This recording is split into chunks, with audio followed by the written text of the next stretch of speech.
So how is Phallofill different from other injections? So Phallofill is the, hyaluronic acid, which is the sugar we were saying is natural, is found in our own bodies. It naturally will be absorbed over time. If you don't like it, we inject a hyaluronidase. It's an enzyme. Within about 20 minutes, I can make everything disappear.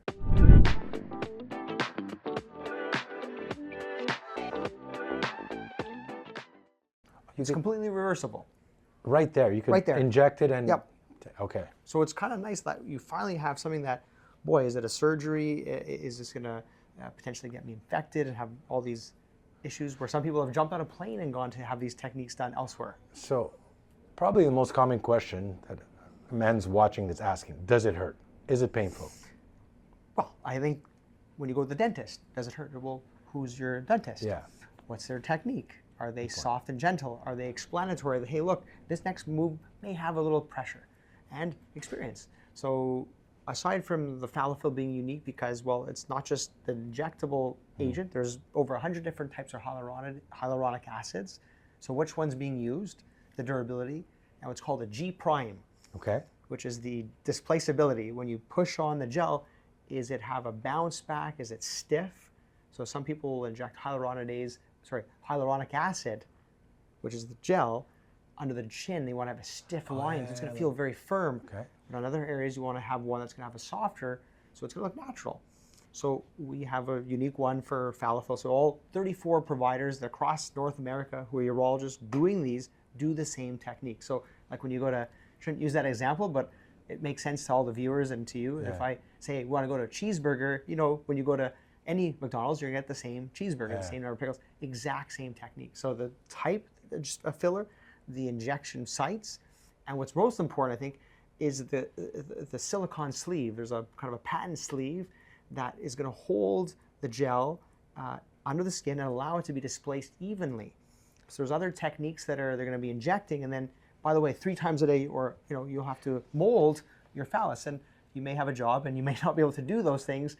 So the sleeve keeps it in spot, similar to if someone wants to do implants or so forth. The surgeon can do the technique, but then the adjustment, the bra or whatever, is going to hold and position the gel before it matures into its location. But so if I come in and I want to get the treatment Phallofill, do I say, well, I want it this big? Is like, how does it work? The more I inject, the bigger it gets. Is there?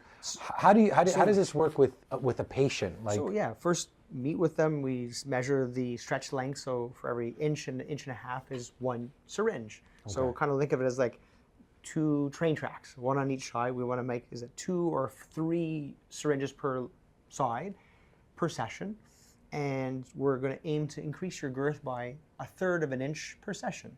So gradually you build your way up. So you could just keep... Some men... maybe it's a little silly question, but I'm sure men are asking, how big can I make it?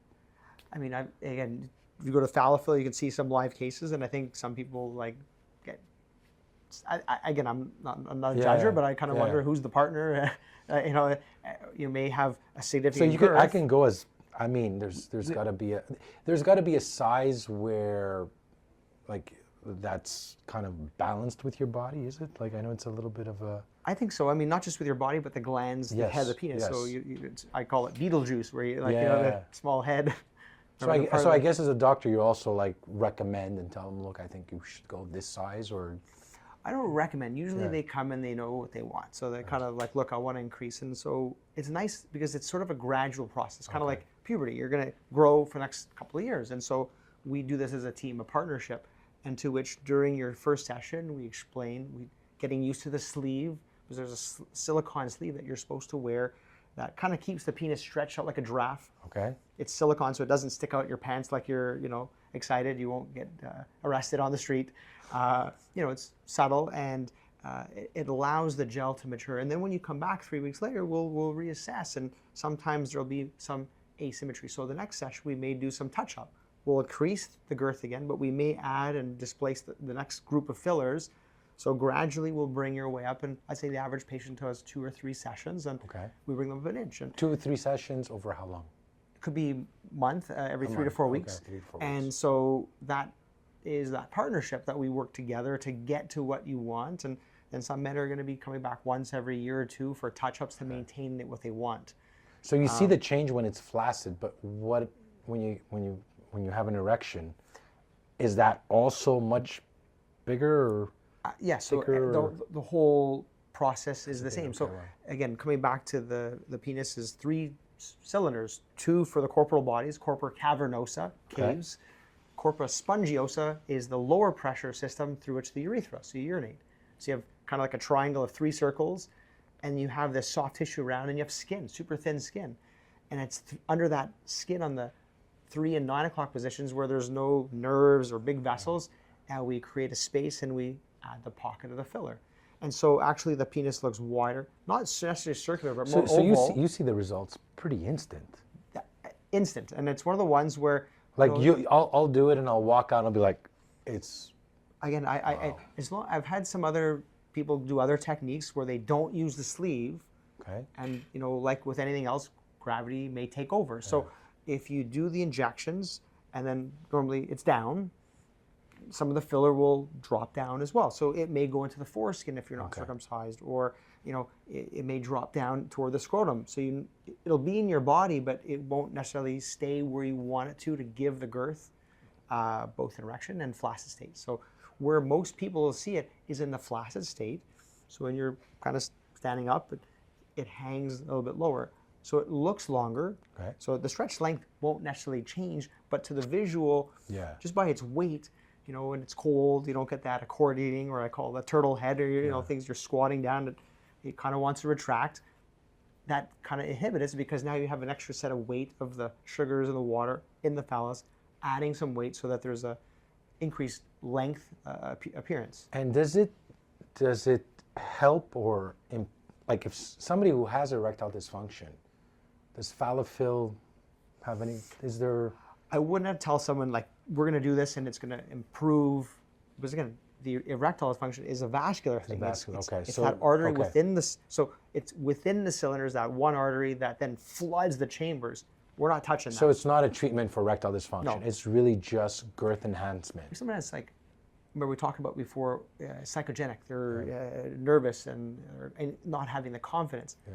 Indirectly, it may help that. Yes, for sure. But I would not think that it's going to, turn someone has no erections into having that. But there are injections where we inject into those corporal cavernosa, like triple P. There are these medications which vasodilate, which we've learned during, for a kidney transplant. The artery tightens up, but if you sprinkle this papaverin, it dilates. So it makes you to sew that artery back on the recipient artery. It's a lot easier. It's nice and dilated. So it was at an AUA meeting years ago, before the days of iPhones. No one could take a picture, so there's only written documentation, but someone went up to the podium and had done the injection and then demonstrated in front of everyone. There's a written component by Dr. Lawrence Klotz, a professor at the University of Toronto, who was in the front row, who remembers that moment vividly.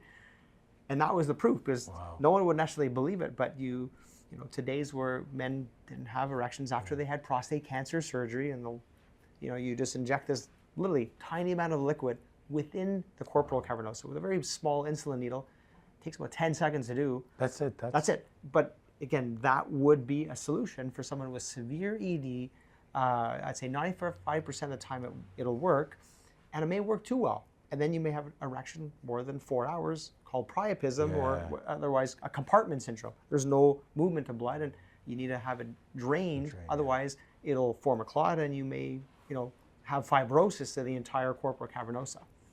So how long does it last after, you do your first treatment and you do the whole cycle? How long does it last?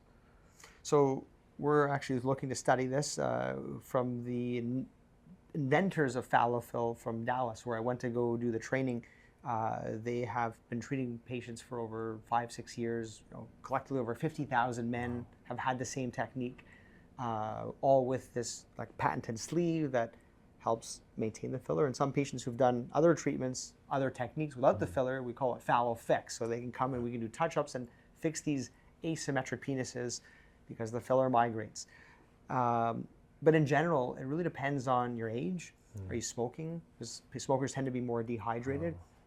and your metabolism. So everyone's going to have different, metabolisms of that space. But in general, I usually say you should expect to maintain that at least 1 or 2 years, maybe longer. And That's it's not with like one treatment. well, whatever you put in is sitting in the space, and the certain parts like your lips and other, they get very rich with blood supply. When it goes away, does it just go down? Does it just? It goes back to where it was. But the worst case, it goes back to what you had. Okay. Wow. And then somebody could just come back and do it again.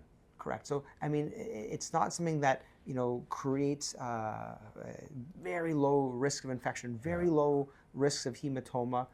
Done by an experienced developer and treater. I apologize.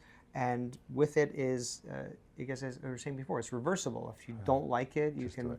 If it migrates, we can inject the hyaluronidase, and within 10, 20 minutes, it's gone. And let's say you do your treatment, can you have intercourse? Like, do you have to wait? Is it like, how does that? So it's kind of like you're putting in some wet cement. Like you're putting this in, and it could get displaced, and you want to keep it in spot. So the at least the sleeve that we have, this Phallofill sleeve, it's patented. We want to leave on 3 consecutive days. So it's a sleeve. It allows the head of the penis. It's kind of like a turtleneck that holds the penis like a giraffe out, so you can urinate. You may have some spraying, but it's swaddled, compressed, so that it evenly distributes the gel for 3 days, and then you can take it off, and you could, for shower or intercourse, then you want your sleeve back on. And is it only for up to 21 days? Right? So is it only a urologist? Like who can do this? So at least Phallofill out of Texas, they mandate you have to be a urologist. So some people are interested in doing it their primary care, but I think part of it, if you're going to be in that area, kind of want a urologist taking care of it. Sure. I know that there's a lot of other, family medicine or emergency doctors looking to do as a side, and they've taken extra courses. They're passion, dedication, but God forbid there's ever, an infection or, in hematoma, are they, qualified to perform a procedure, surgery, or what have you in that area? So, and with it, sometimes, questions of ED and other aspects, and a urologist is one to manage those other factors that come with it. So I'd have to say when we do the Phallofill, some people are also interested in talking about ED, and then also let's get into the premature ejaculation or Peyronie's disease. There are other types of treatments in that area. So at least Phallofill, you have to be a urologist to do that.